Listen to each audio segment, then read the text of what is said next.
జంజీ జంగు జయంగా ధర్మేంద్ర ప్రధాన్ రాజీనామా చేసే కాడికి వచ్చింది కథ. ఈ దెబ్బతోనన్నా బీజేపీకి సోయొచ్చుంటది. యూత్ తోని స్టూడెంట్లతోని పెట్టుకోవద్దు, మార్పు బరాబర్ గానొస్తుంది కాబట్టి మసిబట్ట మాటలు మాట్లాడొద్దని తవ్వకొచ్చుంటారు అని అనుకునేటోళ్ళు ఎవరన్నా ఉంటే ఒక్కసారి కమలం పార్టీ ఎమ్మెల్యే కొండా విశ్వేశ్వర్ రెడ్డి కుండబద్దలు కొట్టినట్టు మాట్లాడిన మాటలు వినాలోసారి. ఇప్పట్లా పువ్వు పార్టీ లీడర్లల్లా పురాగా మార్పు రాదని పుట్టెడు క్లారిటీ వస్తుంది చూడుండ్రి. అయా బీజేపీ ఎంపీ కొండా విశ్వేశ్వరరెడ్డి సారు వారు జెన్జీ గురించి, వాళ్ళు చేసిన ఉద్యమం గురించి, అండ్ పోలీసులు చేసిన లాఠీచార్జ్ గురించి ఏం చెప్పాలనుకుంటారో మీ మాటల సెలవిర్రిగా. మీరు ఏదో గలత్ ఫేమి, ఏదో తప్పు దారి పట్టకండి. ఏదో ఇన్స్టా సోషల్ మీడియా సగం అవి అమెరికా వీళ్ళు వాళ్ళు సృష్టించుండ్రు. అవును, పోలీస్ లాఠీచార్జ్ చేసింది. వేరే దేశాలు ఇంకా కఠినంగా, అమెరికాలో ఇదే అయితే అమెరికా కూడా ప్రజాస్వామ్యం షూటింగే చేస్తుంటిరి. అవును, కొట్టిండ్రు.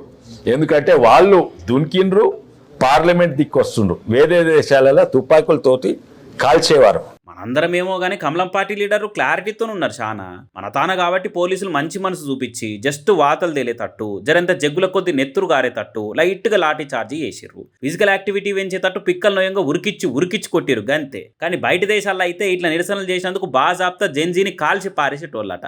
ఇక చెప్పురు ఎంపీ గారి మాటలకి ఏమందాము, ఏ తీర్ల సమాధానం చెప్దాము, అసలు ఏ తీర్లు అర్థం చేసుకుందాము. ఈ మాటలు విన్నాక వీళ్ళకు ప్రజా ఉద్యమాల మీద, ఈ దేశ యువత మీద ఎసొంటి చిన్న చూపు ఉన్నది, వీళ్ళ ఆలోచనల ఎసొంటి నియంతృత్వం ఉందనేది కుల్లంకులా తెలిసిపోతుంది అనుకుంటా గట్టిగానే అరుచుకుంటారు నెటిజనాలు. సరే, 12 ఏళ్ళు పవర్లో ఉన్న పార్టీగా మనం ఆడింది ఆట, పాడింది పాట అన్నట్టు సాగింది. ఏమనంటే దేశం కోసం, ధర్మం కోసం అని జనాల నోళ్లు ముయించి పాలన సాగించి పార్టీ పతారం ఎంచుకుంటున్నామని మురిచిపోయిన వాళ్ళు ఇలా జెన్జీ వచ్చి జంగు చేసి ఓ కేంద్ర మంత్రిని బరాబర్ బర్తరఫ్ చేపించేదాకా కొట్లాడే వరకలా మీకు జర కోపం రావచ్చు. ఇంకా చెప్పాలంటే మీ పార్టీ లీడర్ల ఈగో దెబ్బ తినొచ్చు. దానికే ఇట్లా కాల్చి పడాలని కామెంట్లు చేస్తారా? అయితే మీదికెళ్ళి ఇన్నటిదాకా నిచ్చ కొట్లాడి కోపం మీద ఉన్న యూత్ను, స్టూడెంట్లను తక్కువ చేసి మాట్లాడి ఫైరింగులు, షూటింగులు చేయాలని బయటికే అంటే ఇంకింత మిస్ఫైర్ అవుతుంది అన్న ఆలోచన చేయకుండా బాజాబ్ది ఇట్లా మాట్లాడుతున్నారంటే ఇంకేమనాలి మిమ్మల్ని? మీ పార్టీలో ఎంతమంది లీడర్లను గద్దెదించేందుకు ఎన్ని పోరాటాలు చేయాలి ఇంకా అనుకుంటా కంట్రీ వైడ్గా మండిపడుతున్నారు కొండా విశ్వేశ్వరరెడ్డి మాటలు ఇన్నోళ్ళు. అంటే ఇప్పుడు ఏం సార్ ప్రాసెస్ మాకు అర్థమైతలేదు. ఇటువంటి నియంతృత్వ ఆలోచన విధానము, ఫాసిస్టు పద్ధతులు అంటే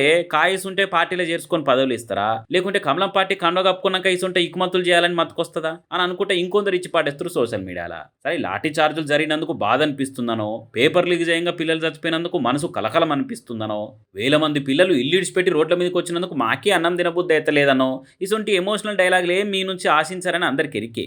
కడుపులు ఎందుకు కావలించుకుంటూ రాదన్నట్టు మాట వరుస కన్నా అసలు మాటలు లేకపోయినా పర్వాలేదు, అంతేగాని కాల్చి పడేసుడే కరెక్ట్ అన్నట్టు మాట్లాడి యూత్ కోపాన్ని, స్టూడెంట్ల ఆవేశాన్ని ఇంకింత పెంచితే చలో ఇంకా ఏం కావాలన్నా అదే అవుతుంది అనుకుంటా వరుస పెట్టి వార్నింగులు కూడా పడుతున్నాయి సోషల్ మీడియాలో. చూద్దాం ఇంకా రేపు ఏ లీడర్ ఏమంటారో, ఇటువంటి ఎన్ని పంచాయతీలకు పర్దలేస్తుందో ఇంకా.